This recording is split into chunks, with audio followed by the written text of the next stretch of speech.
आज तो मेरे साथ स्कैम ही हो गया। क्लाइंट ने मुझसे 2.5 पाउंड का केक बनवाया लेकिन उसकी पेमेंट ही साइड नहीं की।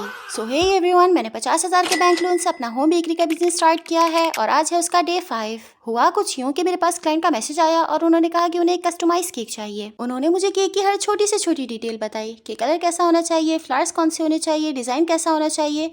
बेसिकली उन्हें हर चीज़ परफेक्ट चाहिए थी। फिर मैंने उन्हें चार्जेस बताए और पेमेंट की बात आ गई। उन्होंने मुझसे कहा कि वो डिलीवरी के टाइम पेमेंट कर देंगी। मैंने उनसे कहा कि एक्चुअली हमारी एडवांस पेमेंट होती है। शी सेड कि आप मुझ पर ट्रस्ट कर सकती हैं, मैं पक्का पक्का आपको पेमेंट सेंड कर दूंगी। मैंने कहा चलो ठीक है, डिलीवरी से पहले मैं पेमेंट ले लूंगी। और यहाँ मेरी सबसे बड़ी गलती कि मैंने एडवांस लिए बगैर ही केक बनाना स्टार्ट कर दिया। ये 2.5 पाउंड का पाइनएप्पल केक था और मैंने इसे लार्ज लोफ पैन में बेक किया था, तो इसकी शेप और हाइट बहुत अच्छी आ गई थी। और साथ ही ये मेरा फर्स्ट केक था जो कि मैंने रेक्टेंगुलर शेप में बनाया था। अच्छा, यहाँ एक बात मैं ज़रूर कहना चाहूँगी कि जब कस्टमाइज केक्स बनवाए जाते हैं तो कस्टमर अपनी हर छोटी से छोटी डिटेल बेकर को बताता है और वो उसे पूरा करने की पूरी कोशिश करता है।